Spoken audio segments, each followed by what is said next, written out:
I'm Jean Linville, and I'm here at the Hickory's Organic Farm just to check in on our square foot garden to see how things are going. So you might notice a difference from the last time when we were here. Things are definitely growing and doing pretty well. And you'll also notice that some other squares have been filled in. That's because the first things that we put in were things like the radishes and some of the lettuces that could actually survive during some of the colder nights. Now that our temperatures have warmed and the evening temperatures are warmer, it's been safe to go ahead and put in things like the peppers and the tomatoes.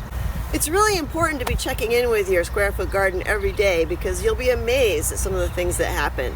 You might start to notice that you've got some insects eating on some of your plants, or maybe some other garden friends like rabbits or chipmunks. This garden is actually located in a field that's fenced on the perimeter, so it's fairly safe. But even with that, we're beginning to notice that some of our lettuces are being nibbled by someone.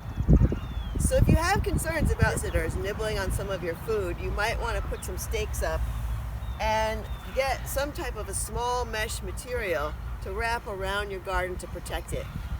If you're using rigid fencing, you'd want to make sure that you have an opening where you can swing it open like a gate so that you can actually access your vegetables and anything else that you've grown in your garden. With something soft like this, you can reach over it fairly easy and still get into the garden. So it is a concern to think about what it is you're fencing your garden with.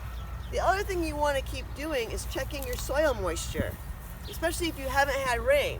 We haven't had any rain in a few days, so it's good to just kind of stick your finger into the soil to see how it feels. And if you need to, you can actually augment it with some watering. Using a watering can, I like to use one that has small openings on the end, so it's doing a nice sprinkle, almost like a rain sprinkle on top of the plants to water them. And the other thing you want to do is look for weeds. You're going to be getting them, there's no doubt. Plants that are growing close, like these radishes and the turnips, are doing a great job of keeping the weeds at bay within their square foot. But as you look at some of the others, particularly our onions and our single plants like the peppers and the tomatoes, you'll quickly see that there's a lot of involuntary growth. You don't want the weeds to take over the area where the plants are growing because they're actually taking food from the soil as well, and you want that food going to your plants. So now I've cleared all the weeds from the basil, which makes it much more visible, and also it's going to give them a better chance to grow. So let's take a look at some of the plants that have been put in since the last time we were visiting our garden. So we've got some peppers, tomatoes, cucumbers, eggplants, and small basil plants that have been put in. So these plants will continue to grow. Fairly soon we're going to be able to start harvesting some of the lettuce, so that's exciting. And that's also a good time to start considering what do you want to do next. As you start harvesting plants from your squares, particularly plants that eventually will reach a point where they're not producing anymore, you want to start thinking about, do you want to replace that space and put something else in? And we'll talk about that further on in another episode. Mel Bartholomew's book, All New Square Foot Gardening, has always been one of my favorites. He goes over all different kinds of trellising systems, fencing systems, and I think one of the things that I enjoy most about it is he has great graphs in the book that are at-a-glance information. So you can look up the crop that you want to grow. Let's say you want to plant carrots. You can look over and quickly see that you can do 16 carrots per square foot.